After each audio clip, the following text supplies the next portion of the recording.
I kissed a stranger to forget betrayal, and 3 seconds later the entire room went quiet like I had just made a mistake I wouldn't survive forgetting. The rain was still clinging to my coat when I pushed open the bar door. Cold air following me inside, my chest tight, my thoughts louder than the music, because 10 minutes earlier I had been standing outside a restaurant window watching my boyfriend laugh with another woman like I had never existed, like 3 years of late-night calls and shared rent and whispered promises were just something he could set down between appetizers and dessert. I didn't cry, not then, not when he leaned closer to her, not when she touched his arm like she belonged there, because something inside me didn't break, it froze, and frozen things don't shatter right away, they just stop feeling. I walked without thinking, heels slipping slightly on wet pavement, breath uneven, until the neon glow of the bar pulled me in like it had been waiting for me. Specifically, like this was where bad decisions were supposed to happen. Inside, everything smelled like whiskey and rain-damp clothes, low lights casting shadows that made strangers look like stories I didn't want to know. But I didn't come here to think, I came here to not feel, and that required something drastic, something immediate, something I wouldn't be able to take back. That's when I saw him standing near the bar, not drinking, not talking, just there like the space belonged to him. In a way that didn't need explanation, tall, still, dressed too well for a place like this, his dark suit untouched by the chaos around him, his eyes scanning the room once before settling somewhere behind me, calm, unreadable, like nothing in here mattered. I should have walked past him, should have sat down, ordered something cheap, gone home, but instead I stopped right in front of him, close enough to catch the faint scent of something expensive and clean. And before my brain could catch up, with my body I reached up, grabbed the front of his jacket and kissed him. It wasn't soft, it wasn't careful, it was impulsive and messy and desperate, the kind of kiss that comes from wanting to erase something else, to overwrite a memory before it has time to settle. And for a second, just 1 second, he didn't move at all, didn't pull away, didn't react, like he was deciding something I couldn't see. Then his hand found my waist, steady, firm, not rough but controlled, like he was the one choosing how long this lasted, not me. The music kept playing, but something shifted, like a ripple moving through the room, conversations lowering, laughter fading. And I felt it before I understood it. The way people nearby suddenly weren't looking at us, the way space opened around him without anyone saying a word. I pulled back first, breath catching, reality rushing in too fast, and that's when I noticed the details I should have seen before. The watch that probably cost more than my car, the way 2 men across the room straightened the moment he moved, the silence that followed him instead of noise. He looked down at me, not angry, not amused, just aware, like he had already figured me out in the few seconds we'd been standing there, and when he finally spoke, his voice was low, steady, cutting through everything else without needing to be loud. You kiss strangers often? Or only when you're trying to forget someone? I didn't answer, couldn't, because suddenly this didn't feel like my decision anymore, didn't feel like something small and reckless. It felt like I had stepped into something I didn't understand, something that had rules I hadn't agreed to, and before I could say anything, before I could even decide if I should apologize or walk away, one of the men behind him leaned in slightly and said, just loud enough for me to hear, "Boss, the car is ready." And that's when my stomach dropped, because I realized I hadn't just kissed a stranger. I had just kissed someone the entire room was afraid of, and I had no idea what that meant for me yet. I should have walked away the second I heard the word boss, but my body stayed exactly where it was, like my feet had forgotten how to move and my brain was a few seconds behind the reality I had just stepped into.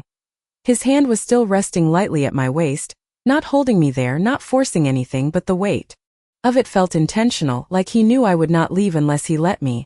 And that realization sent a quiet, steady panic through my chest that felt very different from the chaos I had walked in with. I took a small step back, enough to break the contact, enough to remind myself that I still had control over something, and his hand dropped immediately, no resistance, no reaction, just a subtle shift like he had expected it. "I am sorry," I said, the words coming out softer than I intended, not because I was afraid, I told myself, but because the entire room felt like it was listening without looking. Like every movement I made was being noted by people who did not need to turn their heads. He tilted his head slightly, studying me, not the way men usually did, not measuring or judging, but analyzing, like I was a problem he had not decided how to solve yet. "You do not look sorry," he replied, calm, almost curious, and that unsettled me more than anger would have, because I did not know what he wanted from me, and I did not like not knowing. I let out a breath I had not realized I was holding and forced a small, dismissive shake of my head, trying to reclaim something familiar, something normal. "It was a mistake," I said, more firmly this time, like saying it out loud would make it true. Like I could shrink this moment down into something insignificant and walk away from it. For a second nothing changed, then something in his expression shifted. Not softer, not harder. Just decided, and the air between us felt different, heavier, like the moment had already moved past me but he was still standing inside it. Mistakes are usually accidents, he said quietly, his eyes not leaving mine. That did not feel like an accident. And my throat went dry because he was right, and I hated that he could see it, that he could strip away the excuse I had already started to build. I looked away first, breaking whatever hold that gaze had, scanning the room for an exit, for anything that would remind me this was just a bar, just a night, just something I could leave behind. But the men who had spoken to him earlier were still there, positioned without being obvious, watching without staring, and suddenly the space felt smaller than it had a minute ago. I really have to go, I said, more to myself than to him, already stepping back again, putting distance between us, each step feeling like it mattered more than it should. He did not move to stop me, did not reach out, did not raise his voice, but I felt his attention follow me like a shadow, steady and precise, and just as I turned to leave, his voice reached me again, low enough that only I could hear it. "What is your name?" I hesitated, just for a second, just long enough to consider lying, to consider disappearing completely, but something about the way he asked, not demanding, not careless, made the truth slip out before I could stop it. "Emily." And the moment the name left my lips, I regretted it, like I had handed him something I could not take back. There was a pause behind me, a quiet one, then, "Emily," he repeated slower, like he was committing it to memory. And I did not wait for anything else, did not turn around again. I just walked, pushing through the door into the cold night air. The rain lighter now but still falling, each drop sharp against my skin as I moved faster down the sidewalk, my heart finally catching up to everything that had just happened. I told myself it was over, that it had been one reckless moment, one stranger, one mistake I could forget by morning. But as I reached my car and fumbled for my keys, my hands not as steady as I wanted them to be, one thought kept repeating, quiet but persistent, the kind that does not go away just because you want it to. I did not know who he was, but he knew my name, and something about that felt like the beginning of something I was not ready for. I did not sleep that night, not really. I lay in bed staring at the ceiling while the rain tapped softly against my window, replaying every second in a loop that refused to slow down. His voice, his eyes, the way the room had shifted around him like gravity bent differently in his presence. And the worst part was not the fear, it was the certainty that I had stepped into something I did not understand and then walked away pretending I still had control. By morning, everything felt unreal, like something that had happened to someone else, and I clung to that feeling as I got ready for work, moving through my small apartment on autopilot, coffee brewing, shower running, the normal sounds of a normal life trying to drown out the memory of last night. I told myself it was over, that men like him did not chase after moments like that whatever world he belonged to did not overlap with mine, and for a few hours I almost believed it. The city looked the same as always, crowded sidewalks, impatient drivers, the smell of coffee and exhaust mixing in the cold air as I walked the 3 blocks to the design firm where I worked, my heels clicking against the pavement in a rhythm that felt steady, predictable, safe. I reached the building, pushed through the glass doors, nodded at the front desk, everything exactly as it had been the day before. And that was when I knew something was wrong, because nothing should have felt this normal after what I had done. I was halfway to the elevator when I noticed it, a black car parked across the street, engine running, too polished, too still, and even though there were dozens of cars in the city just like it, something about this one made my steps slow without permission, made my chest tighten in a way I could not explain. "Do not be ridiculous," I told myself, forcing my gaze forward, forcing my feet to keep moving. But as the elevator doors closed in front of me, I caught the reflection in the mirrored panel, the car still there, unchanged, waiting. I spent the morning trying to focus, emails, client revisions, numbers on a screen that blurred together every time my mind drifted back to him, to the way he had said my name like it mattered, like it was something he would not forget, and every time I thought about it, that same uneasy feeling settled deeper in my chest. Around noon, I stepped out to grab lunch, needing air, needing distance from my own thoughts, and the moment I pushed open the door to the street, I felt it again. That quiet shift in the world that had nothing to do with sound and everything to do with awareness. The black car was still there, exactly where it had been, and this time as I walked past it, the back window rolled down slowly, controlled, deliberate, like it had been waiting for this exact moment. I stopped without meaning to, my breath catching, every instinct telling me to keep walking, to pretend I had not noticed, but something stronger held me there, something that felt a lot like inevitability. He was inside exactly as I remembered, composed, unreadable like. The chaos he brought with him did not touch him at all, and for a second neither of us spoke, the city moving around us like we were standing in a different space entirely. "Good morning, Emily," he said, his voice calm, as if this was the most natural thing in the world, as if waiting outside my workplace was not crossing a line I had not even realized existed, and my heart stuttered in my chest because I understood something in that moment that I had not wanted to admit before. This was not over, not even close, and whatever had started last night had followed me into daylight whether I was ready for it or not. My first instinct was to run, but my feet stayed rooted to the sidewalk like moving would make this more real than it already was, and the city noise around us suddenly felt distant, like it belonged to a different world that I was no longer part of. I forced my shoulders back, trying to reclaim something that felt like control, even if it was just the illusion of it, and met his gaze through the open window, my pulse uneven but my voice steadier than I expected. "You cannot just wait outside. My work like this," I said, and even as the words left my mouth, I realized how small they sounded compared to the calm certainty in his expression. He did not react the way most people would, no apology, no defensiveness, just a slight shift of his head as if he was considering my statement rather than responding to it. "I can," he said simply, not arrogant, not aggressive, just factual, like the rules that applied to everyone else did not apply to him. That should have made me angry, and it did, but underneath that anger was something else, something quieter and harder to ignore, curiosity mixed with a kind of awareness I could not shake, because he was not trying to intimidate me, not raising his voice, not stepping out of the car, he was just there, completely certain that I would not ignore him. I crossed my arms, more for myself than for him, grounding myself in the familiar gesture. "Why are you here?" I asked, and this time there was no softness in my voice, no apology, just a direct question that I needed answered if I was going to keep standing here. His gaze held mine for a second longer than necessary, like he was deciding how much to say, and then, "Because you left," he replied, and the simplicity of it caught me off guard, because it was not what I expected, not a threat, not a demand, just a statement that somehow carried more weight than either of those things would have. I let out a small breath, shaking my head slightly. "That is what people do after something like that," I said, trying to reduce it again, trying to make it normal, manageable. "They leave." But even as I said it, I knew this situation had already moved past normal. He watched me for a moment, then leaned back slightly, one hand resting against the door, relaxed, controlled, like he had all the time in the world. "Most people do." He agreed, his tone even. "You are not most people." And there it was. Again that subtle shift, that way of speaking that made it feel like he had already placed me somewhere in his mind without asking my permission. I glanced around, suddenly aware of how exposed this was. Co-workers walking by, cars passing, the normal rhythm of the city continuing while I stood here having a conversation that felt anything but normal. "You do not know anything about me," I said, lowering my voice slightly, not wanting anyone nearby to overhear.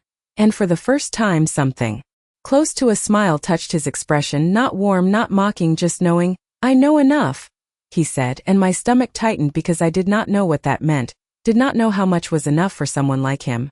"This was a mistake?" I said again, more firmly now, holding on to that word like it could still protect me. "Last night does not mean anything." And this time, the silence that followed felt different, heavier, like I had said something that mattered more than I intended. He studied me for a long second, then nodded once, slow, deliberate. "It meant something," he said quietly, not arguing, not raising his voice, just stating it like a fact I had not accepted yet, and that unsettled me more than if he had tried to convince me. I took a step back, creating distance again, needing space to think, to breathe. "I have to get back to work," I said, already turning slightly, already preparing to walk away, because staying here any longer felt like stepping deeper into something I did not understand. "Emily," he said, and the way he said my name made me pause again despite myself, made me look back over my shoulder, and when I did, his expression had not changed, still calm, still controlled, but there was something else there now, something quieter, more certain. "I will not wait outside every day," he continued, his voice steady. "Only until you stop pretending that you are not curious." And the words hit harder than they should have, because they were too close to the truth I had been trying to ignore since last night. I did not respond, did not trust myself to, and after a second I turned fully and walked back into the building. the glass doors closing behind me like a barrier I wanted to believe would keep him out, but as I stepped into the elevator again, my reflection staring back at me in the mirrored panel, I realized something I could not explain away. I was not just unsettled by him being there. I was unsettled by the fact that a part of me had expected it. I tried to focus on work after that, I really did, but every email I opened felt like it belonged to someone else's life. Every meeting sounded distant, like I was listening through a wall, and no matter how many times I told myself to let it go, my mind kept circling back to the same thing. The way he had said my name, the way he had not asked if I was curious but stated it like a fact. By 3 p.m, I gave up pretending, pushed my chair back, and stared at the screen without seeing anything. Because the truth was simple and uncomfortable. He had disrupted something in me that I had not even realized was fragile.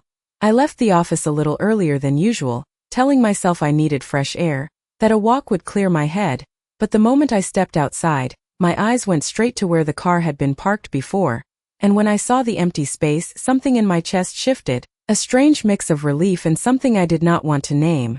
Good, I thought, this is normal, this is how it should be. People do not just appear twice and change everything, people go back to their own worlds, and for a few seconds I believed it again. I started walking slower this time, letting the rhythm of the city pull me back into something familiar, the sound of traffic, conversations blending together, the smell of coffee drifting from the corner cafe, and it almost worked, almost felt like I had imagined the entire thing, until I heard footsteps fall into pace beside me. I did not look right away, did not want to confirm it because as long as I did not turn my head, there was still a chance it was just someone else, just another stranger passing by. But then his voice came, calm, close, unmistakable, "You left early." And that was all it took. I stopped walking, turning slowly this time, and there he was again, no car, no distance, just him standing next to me like he had always been part of this sidewalk, like this was exactly where he was supposed to be. "Do you always follow people after one conversation?" I asked, my voice sharper than before, not hiding the edge this time because whatever this was, it was crossing into something I could not ignore. He did not react to the tone, did not step closer, did not step back, just matched my pace when I started walking again, as if we had already agreed to this. "Only when the conversation is not finished," he replied, and I let out a short breath that was almost a laugh but not quite, because there was nothing funny about how steady he sounded. "It is finished," I said quickly, looking straight ahead, refusing to meet his eyes this time, because I knew if I did, I might hesitate again. "It was a mistake, I told you that." And for a moment there was silence, just the sound of our footsteps against the pavement, until he spoke again, quieter now. "You keep saying that like it will make it true." And something about that made my grip tighten on my bag because he was not arguing, he was observing, and that made it harder to push back. We reached the corner, the traffic light turning red, forcing us to stop, and for the first time I turned fully toward him, meeting his gaze directly. "What do you want from me?" I asked, and this time I needed a real answer, not a calm deflection, not another statement that left me guessing. He held my gaze, unflinching, and for a second, I thought he might actually say something that would explain all of this, something clear, something simple, but instead he said, "I want to see what you do when you stop running from something you chose." And the words settled between us, heavier than anything else he had said so far, because they shifted the responsibility back to me in a way I was not ready for. The light turned green, people around us starting to move, but I stayed where I was for half a second longer than I should have, because I understood something in that moment that made everything more complicated. He was not forcing this, not controlling it the way I expected someone like him would. He was waiting, and somehow that felt even more dangerous because it meant the next step was mine. The crowd moved around us when the light turned green, people brushing past my shoulder, footsteps quick and indifferent, but I stayed where I was for just a second longer. His words echoing in my head like they had weight, like they were not something I could just walk away from. Then I did what I had been doing all day. I chose the safer option. I broke eye contact and stepped forward into the crosswalk, forcing myself to move, to create distance, to remind both of us that I still had control over where this went. He did not follow immediately this time, and for a moment I thought maybe that was it. Maybe he had said what he needed to say and would let me go, but halfway across the street, I felt it again, that quiet awareness, that sense of presence without sound, and when I reached the other side and slowed slightly, he was there again, matching my pace without effort, like this was not something he needed to chase, just something he could step into whenever he wanted.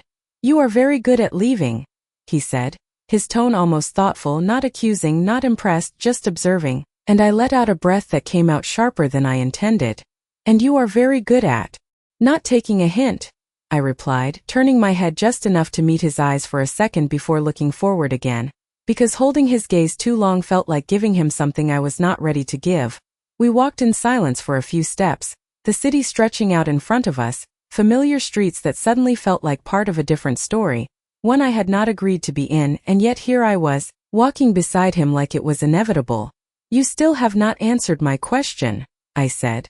After a moment, my voice quieter now, less defensive, more direct because I was tired of guessing. What do you actually want? And this time, he did not answer right away, which made me glance at him again, curiosity slipping through despite myself. His expression had not changed, still calm, still controlled, but there was something else there now, something that looked almost like consideration, like he was choosing his words carefully. And when he finally spoke, his voice was lower than before, more deliberate. I want to see if last night was the only time you acted without fear. And that made me stop walking completely because that was not what I expected, not a demand, not a threat, just a question hidden inside a statement that felt too personal for someone who did not know me. I turned to face him fully this time, my brows drawing together slightly. You think you know me because of one moment, I said, and there was frustration in my voice now, real and unfiltered. Because he was stepping into something he had not earned the right to understand. He shook his head once, slow, measured. No, he said, meeting my gaze steadily. I think that moment was the first honest thing you have done in a long time. And the words hit harder than they should have, because they were too close to something I had not said out loud, something I had barely admitted to myself.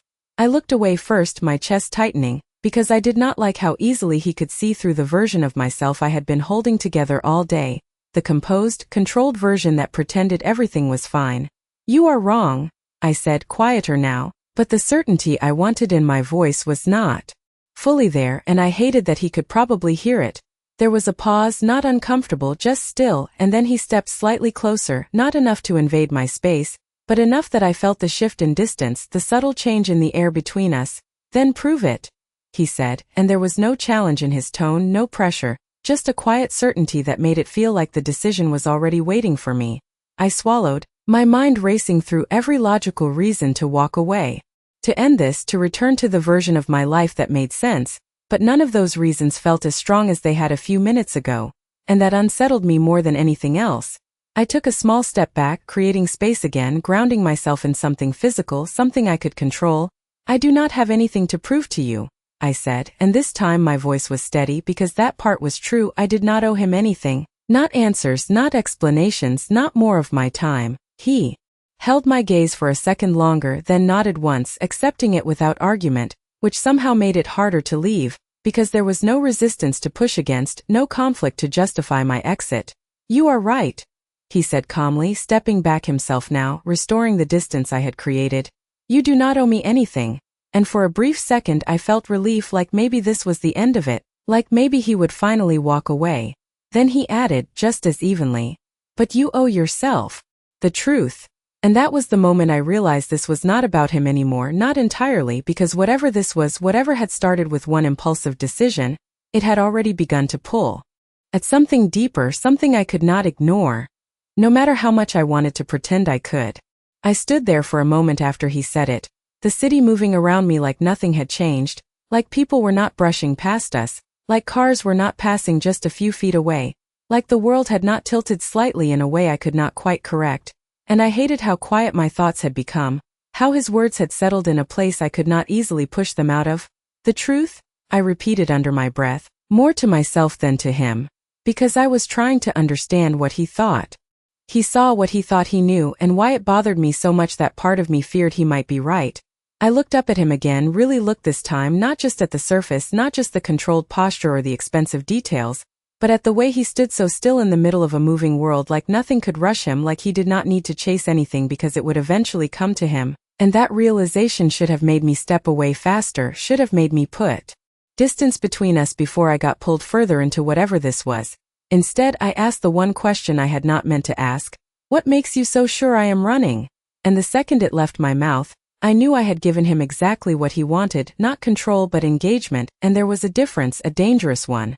He did not answer right away, his gaze steady on mine, like he was measuring the space between what I said and what I meant, and when he finally spoke, his voice was quieter than before, almost thoughtful, because you keep leaving before anything real can happen, and something about the way he said real made my chest tighten, because it implied that everything else, my relationship, my routine, the life I had built, was something less, something incomplete. You do not get to decide what is real for me, I said quickly, the words sharper now, because I needed to push back against that idea, needed to defend something even if I was not entirely sure what I was defending anymore. He nodded slightly, accepting the statement without resistance, which somehow made it harder to argue, harder to hold on to the certainty I was trying to build. You are right, he said, calm as ever. I do not decide, I notice. And that was worse because noticing meant he was not trying to change me. He was just seeing me, and being seen felt more exposing than being challenged. I let out a slow breath, trying to steady myself, trying to find the version of me that would walk away without hesitation. The version that would not stand here questioning her own choices because of a stranger, but that version felt further away than it had this morning. I have a life, I said finally, more quietly now, not defensive, just stating it like I needed to remind myself, a normal one. And as soon as I said it, I realized how much I was holding on to that word, normal, like it was something fragile that could break if I let go of it for too long. His expression did not change, but there was a subtle shift in his eyes, something that looked almost like understanding, and last night was not part of that. He said, not asking, just placing it there between us, and I shook my head slightly. No, it was not, because that part was true. It did not belong, it did not fit, it did not make sense in the structure of everything else I knew. There was a pause, longer this time, and for a second I thought maybe this was where it would end. Maybe he would nod again, accept it, and step back into whatever world he came from, leaving me to return to mine, but instead, he reached into his jacket slowly, deliberately, not in a way that startled me, just enough to draw my attention, and pulled out a small card, clean, minimal, no unnecessary details. He held it out toward me, not forcing it into my hand, just offering it, like the choice mattered, like everything about this was still up to me. I hesitated, my eyes moving from the card to his face and back again, because taking it felt like crossing a line I could not uncross, like accepting that this was not just a moment anymore, but leaving it there felt just as deliberate, just as much of a choice. What is this? I asked, even though I could guess, even though I already felt the weight of the decision before I made it. A way to stop pretending, he said simply, and that was it, no explanation, no pressure, just that quiet certainty again, like he already knew I would take it, and that unsettled me more than anything else he had done so far. My fingers hovered for a second longer, then moved before I could overthink it, taking the card from his hand, the contact brief but noticeable, like a spark I did not want to acknowledge, and the moment it was in my hand I felt it, the shift, the point where something small became something real, and as I looked down at the card, then back up at him, I realized I had just made another choice I could not undo, and I had no idea where it would lead. The card felt heavier than it should have. A small piece of paper resting between my fingers like it carried more weight than its size allowed, and for a moment I just stared at it without really seeing it, aware of him still standing in front of me, aware of the fact that I had not walked away yet. You always give strangers your contact information? I asked, my voice quieter now, less defensive, more cautious, because this did not feel like a casual gesture. It felt intentional in a way I could not ignore. He did not answer immediately, just watched me the same way he had been since the beginning, steady, patient, like time worked differently for him, like he did not need quick responses because he already understood the outcome. Only when they are not strangers anymore, he said finally, and something about that made my chest tighten, because it blurred a line I had been trying to keep clear since last night. I let out a small breath, shaking my head slightly as I turned the card over in my hand, minimal, just a name and a number, no company, no title, nothing that explained who he was or what he did, just enough to reach him and nothing more, and somehow that made it feel more significant, not less. You still have not told me your name, I said, looking up at him again because it felt wrong that he knew mine while I knew nothing about him except the way people reacted when he walked into a room. There was a brief pause and then, Adrian, he said, simple, direct, like the name carried its own weight without needing anything else, and I repeated it quietly in my head, trying to attach it to something familiar, something that made sense, but it did not, it just stayed there, new and undefined. Adrian, I echoed softly, testing how it sounded out loud, and his gaze sharpened just slightly, like hearing it from me meant something more than I understood. The moment stretched, quiet but not empty, and I became aware of how long I had been standing here, How easily time had slipped without me noticing, and that realization pushed me back into motion, into something that felt like control. I should go, I said, and this time it was not an excuse, it was a decision, one I needed to make before I stayed any longer and lost whatever distance I had left. He nodded once, not stopping me, not questioning it, just accepting it in that same calm way that made everything feel deliberate. You should. He agreed, and there was no disappointment in his voice, no urgency, just quiet certainty, like he already knew this was not the end. I took a step back, then another, putting space between us again, the card still in my hand, my grip tightening slightly without me meaning to, because even as I walked away, I knew I was not leaving empty-handed this time. Emily, he said again, and I stopped, not turning right away because I already knew that if I looked back, I would see the same composed expression, the same steady gaze, the same presence that had followed me from last night into today. I turned anyway because something in me needed to understand why this felt different from anything else I had walked away from before. Do not wait too long, he said, his voice low, not a warning, not a command, just a statement that felt like it carried meaning I had not fully grasped yet, and I frowned slightly. For what? I asked, even though part of me already knew the answer. He held my gaze for a second longer, then, for yourself, he said simply, and that was it. No explanation, no elaboration, just those words left between us like something I was meant to figure out on my own. I stood there for a second longer than I should have, then turned and walked away, not stopping this time, not looking back again because I knew if I did, I might hesitate, and hesitation felt like the first step towards something I was not ready to face. The city felt louder as I moved through it, the noise returning in waves, but it did not drown out the quiet weight of the card in my hand, and as I reached my apartment later that evening, closing the door behind me, dropping my bag onto the couch, I realized I had not let go of it once. I stood there in the middle of my living room, staring down at the simple black lettering, his name, his number, nothing more, and for a long moment I just held it like it might tell me what to do if I waited long enough, but it did not, it just sat there, silent, waiting, and I understood something then that I could not unlearn. This was not about him reaching into my world anymore. It was about whether I would step into his. I told myself I would not call him, not tonight, not tomorrow, maybe not ever, and for the first hour after I got home, I almost believed that decision would hold. I placed the card on the kitchen counter, walked away from it, turned on the lights, changed into something comfortable, moved through the routine of my evening like I could outrun the thought of it, like distance would make it less significant, but every few minutes my eyes drifted back to where it sat, small and quiet, doing nothing except existing, and somehow that was enough. I tried distracting myself with television, letting the noise fill the apartment, voices overlapping, stories that had nothing to do with me, but I could not focus on any of it. My attention slipping again and again, pulled back to a moment on a sidewalk, to a voice that had not demanded anything but had still managed to leave something behind. By 9 I gave up pretending, turned off the television, and stood there in the silence of my living room staring at the card again like it had changed while I was not looking, like it might suddenly explain itself if I waited long enough. This is ridiculous, I muttered under my breath, crossing my arms, trying to ground myself in something logical, something that made sense, because this was simple, it should have been simple. I met someone, I made a mistake, I walked away, end of story, but it did not feel like the end, it felt like something unfinished, something paused instead of completed. I walked over to the counter, picked up the card again, turning it between my fingers, tracing the clean edges, the minimal design, and I realized that was part of what unsettled me. There was no excess, no unnecessary detail, just exactly what was needed and nothing more, like him. I set it back down, stepped away again, then came back almost immediately because distance was not helping.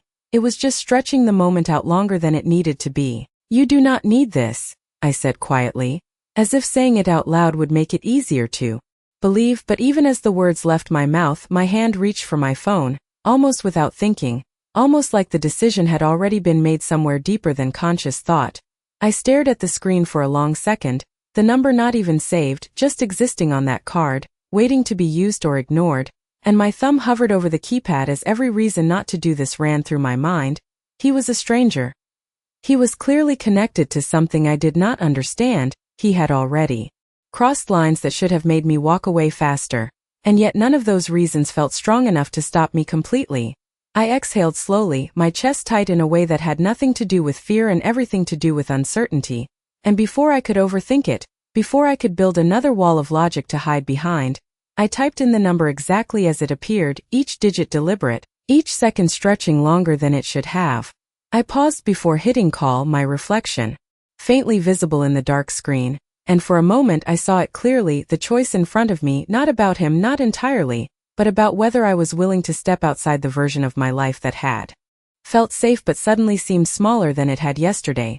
My thumb pressed down before I could change my mind, the call connecting almost immediately, one ring, then two, and then his voice, calm, steady, exactly as I remembered. "Emily," he said, like he had been expecting it, like there had never been any doubt that I would call, and the moment I heard it, I realized something I could not deny anymore. I had not been trying to forget him. I had been trying to decide whether I was brave enough to find out what came next. For a second I forgot how to speak, my breath caught somewhere between my chest and my throat, because hearing his voice on the other end of the line felt different from seeing him in front of me, more direct, more intentional, like this was not a coincidence anymore but a choice I had made and could not take back.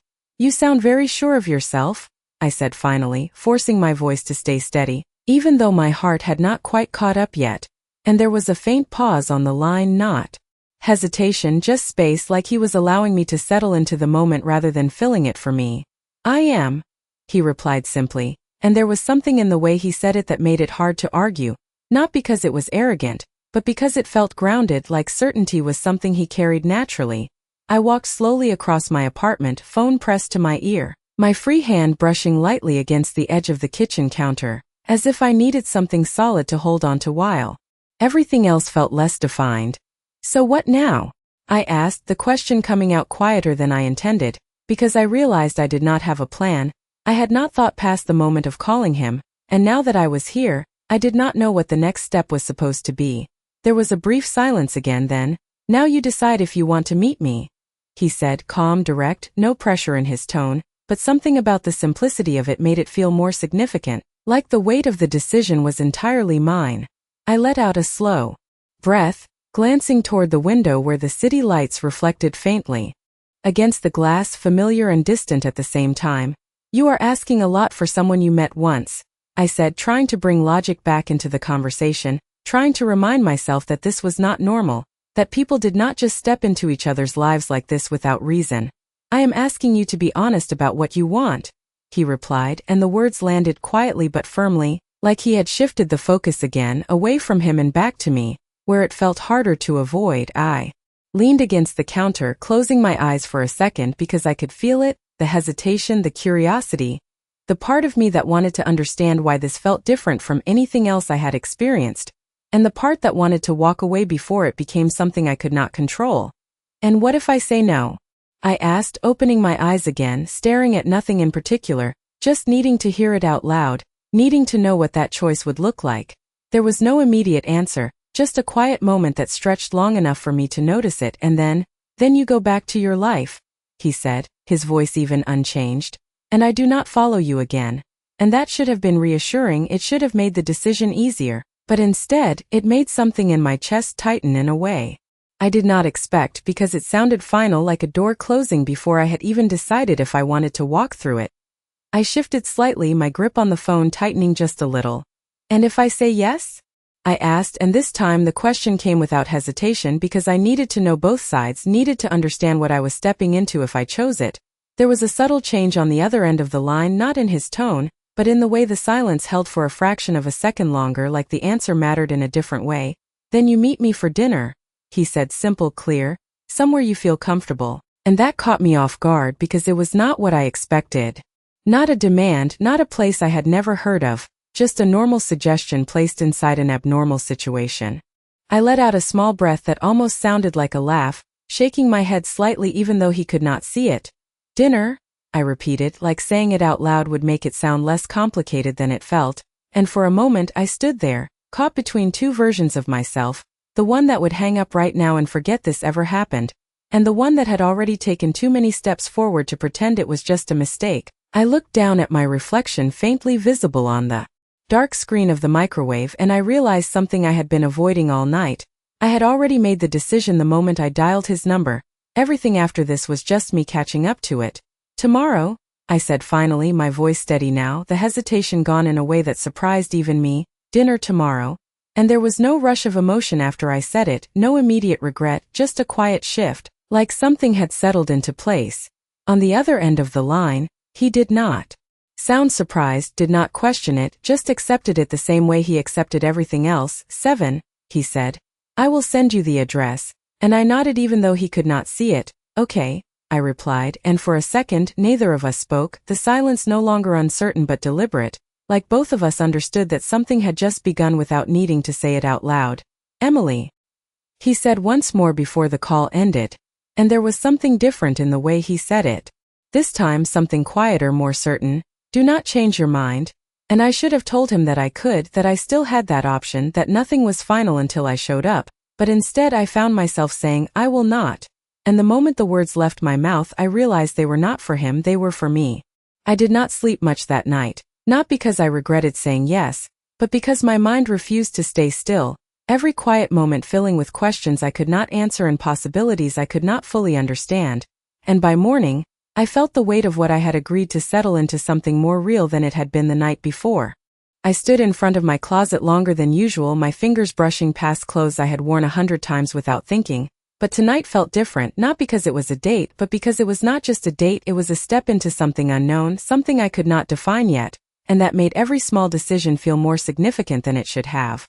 I chose something simple in the end, something that felt like me, not an attempt to impress, not a shield, just something honest. Because if he was right about anything, it was that pretending would not work here. The day at work passed slowly, every hour stretching longer than normal, my focus drifting more often than I liked, and every time my phone lit up, I felt a small flicker of anticipation before reminding myself to stay grounded, to remember that this was still my life, my choices, my pace. Around noon the message came, just an address and a time, no extra words, no unnecessary detail, and somehow that felt exactly like him, precise, intentional, leaving no space for confusion but also no room for excuses. I looked at the address for a long second, recognizing the area immediately, a part of the city I had passed before but never really entered, known for quiet streets and places that did not advertise themselves loudly, and that realization sent a small, steady tension through my chest, not fear but awareness, like I was stepping closer to something that existed just outside my usual world. The rest of the afternoon moved in fragments, small tasks completed without much thought, conversations half remembered, and by the time I finally left the office, the sky was already beginning to darken, the city lights coming on one by one as if marking the shift from one part of the day to another. I went home briefly, enough time to change, to look at myself in the mirror and try to read something in my own expression, something that would tell me if this was a mistake or not, but all I saw was someone standing at the edge of a decision that had already been made. The drive across the city felt longer than usual, every red light stretching the time just a little more, my hands steady on the wheel. Even as my thoughts moved faster than I wanted them to, and when I finally turned onto the street from the address, everything felt quieter, more contained, like the noise of the city had been left behind without me noticing. The restaurant was understated, no bright signs, no loud music spilling onto the sidewalk, just soft light behind clean windows and a sense of calm that felt intentional, like it was designed for people who valued privacy over attention.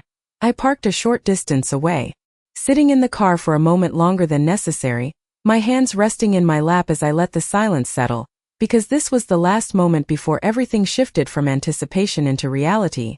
You chose this, I said quietly to myself, not as a warning, not as a reminder, but as a simple truth I needed to hold on to, and after a second, I opened the door and stepped out into the cool evening air. Each step toward the entrance felt measured. Not rushed, not hesitant, just deliberate. And when I reached the door, I paused for half a second, my reflection faintly visible in the glass, before pushing it open and stepping inside. The atmosphere was exactly as I expected, calm, controlled, conversations low and private, and it did not take long to find him, seated at a table near the back, not hidden but not exposed either, positioned in a way that felt intentional without being obvious. He looked up as I approached, his expression unchanged but his attention immediate, like he had been aware of my presence the moment I walked in, and as I reached the table, something in my chest settled, not completely, but enough to take the next step without hesitation. You came, he said, his voice as calm as it had been on the phone, and I met his gaze, steady this time, no longer avoiding it, because this was the moment everything we had started moved into something real. I said I would, I replied, And as I took the seat across from him, I realized something I had not fully understood before. This was not about whether I should be here anymore, it was about what would happen now that I was. The moment I sat down, I became aware of everything at once, the soft clink of glasses. Somewhere behind me, the low murmur of conversations that never rose above a certain level, the way the lighting cast just enough shadow to make everything feel private without being hidden, and across from me Adrian completely at ease, like this space belonged to him in the same quiet way the bar had the night before. "You look different when you are not running," he said, his tone calm, observational, and I felt a small, almost involuntary reaction in my chest. Not quite discomfort, not quite agreement, just awareness that he noticed more than I was used to. I picked up the menu even though I had not really looked at it yet, using the motion to ground myself, to give my hands something to do while I found my balance in this new setting. "And you look exactly the same," I replied, meeting his gaze briefly before glancing back down, because there was something about holding eye contact with him for too long that felt like stepping into something deeper than I intended. There was the faintest shift in his expression, not quite a smile, but something close, like he recognized the deflection for what it was but chose not to challenge it. A server approached, polite, composed, and for a moment everything felt almost normal as we ordered simple choices, nothing complicated, just enough to create a pause in the conversation. A moment where I could breathe without feeling like every word mattered more than it should. Once the server left, the quiet returned, not uncomfortable, just present, and I realized this was different from anything I had experienced before. There was no rush to fill the space, no need to impress, just a steady, deliberate pace that felt controlled without being forced. "You still think this is a mistake?" he said after a moment, not as a question, but as a continuation of something we had not finished earlier, and I let out a small breath, setting the menu down carefully, because avoiding it was not going to work here. "I think it is complicated," I answered honestly, and that felt more accurate than anything else I had said so far, because it was not just one thing anymore, it was layers of uncertainty, curiosity, and something else I was not ready to define. He nodded slightly, accepting that without argument, which made it easier to keep talking, easier to stay in the moment instead of retreating from it. "You are not what I expected," I admitted after a second, and that felt like another small step forward, another piece of honesty I had not planned to offer but did anyway. His gaze remained steady, attentive but not intrusive. "What did you expect?" he asked, and I paused, considering the answer, because it felt too simple to say out loud, too shaped by assumptions I had already started to question. "Someone more obvious," I said finally, searching for the right word. "Louder, maybe." And that earned a faint reaction from him, not amusement but acknowledgement, like he understood exactly what I meant without needing more explanation. "Loud people do not last long," he said calmly, and there was something in the way he said it that hinted at a world I did not fully understand, a set of rules that operated differently from anything I was used to, and for a moment, I wondered how much of that world he would ever let me see. I leaned back slightly in my chair, studying him more openly now, because if I was here, if I had chosen this, then I needed to understand at least part of what I had stepped into. "And where do you fit into all of that?" I asked, my voice steady, not challenging, just curious in a way that felt more genuine than before. He did not answer right away, his gaze holding mine for a second longer than usual, and I got the sense that this question mattered more than the others, that it was not something he answered lightly. "I do not fit," he said finally, his voice quiet but certain.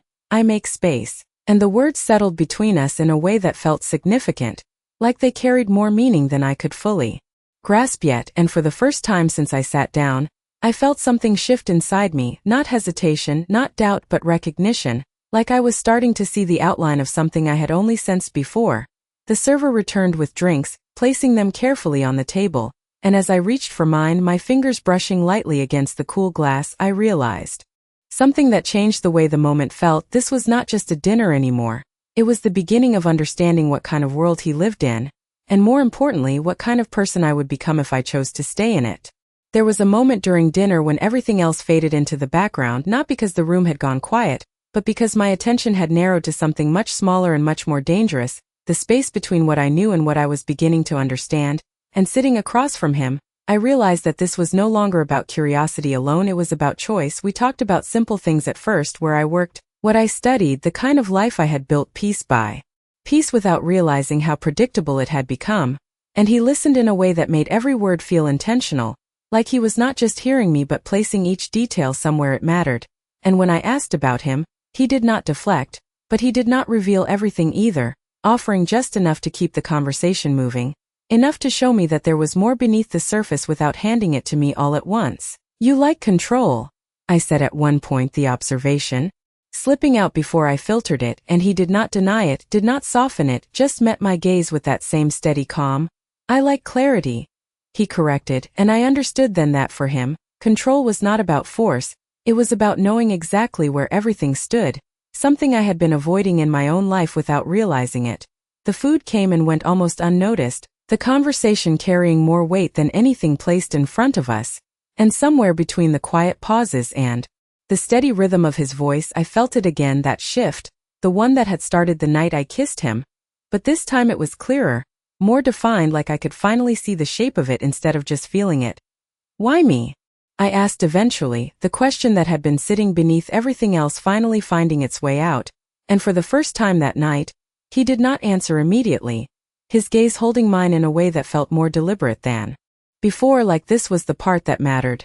"Because you did not hesitate," he said finally, his voice lower now, quieter. "Not when it mattered." And I felt my breath catch slightly because I knew exactly what he meant, that moment, that decision, the one I had called a mistake, the one he had never agreed with. I looked down for a second, my fingers tracing the edge of my glass, because it was easier than holding his gaze while that realization settled. Easier than admitting that maybe he had seen something in me I had not been ready to see myself. "And what if I do hesitate now?" I asked, lifting my eyes back to his, because that was the part one did not understand yet, the part that felt uncertain again now that everything was clearer. There was no tension in his expression, no pressure, just that same quiet certainty that had followed him from the beginning. "Then you walk away," he said simply, and the honesty of it landed harder than anything else, because it meant this was still my choice, still my direction, nothing forced, nothing taken, just offered. The check came without either of us asking, placed neatly at the edge of the table, and he did not even look at it before setting his card down. The motion effortless, unremarkable, like details like that did not require thought, and I realized that this was another part of his world, things handled before they became problems, decisions made before questions were asked. We stood at the same time, the moment unfolding without discussion, and as we walked toward the door, I became aware again of the difference between us, not just in the way we moved through the space, but in how people responded to him without looking directly, the subtle shifts, the quiet awareness that followed him even here. Outside, the night air felt cooler, sharper, like stepping back into something more familiar but not quite the same as before. And for a second we stood there, the city stretching out around us, both of us aware that this was the point where something needed to be decided, even if it was not said out loud. "This is where it becomes real," he said, his voice steady, not loud but carrying in a way that made everything else feel secondary. And I looked at him, really looked this time, not at the mystery, not at the control, but at the choice in front of me, clear and undeniable. I could walk away now, return to the life I understood, close this moment and leave it behind as something that almost happened, or I could take one more step into something uncertain, something that did not promise safety but did promise truth. And for the first time I understood that what I was afraid of was not him, it was the version of myself I would become if I said yes again. I let out a slow breath, steadying myself, and met his gaze without hesitation, because this time I knew exactly what I was choosing. "I am not running," I said quietly, and the moment the words left my mouth I felt it, the shift from something temporary into something that would not easily be undone, and in the silence that followed, I realized something that stayed with me long after that night ended. He did not ask me to stay. And I did not need him to, because the most dangerous choices are the ones you make when no one is forcing you at all.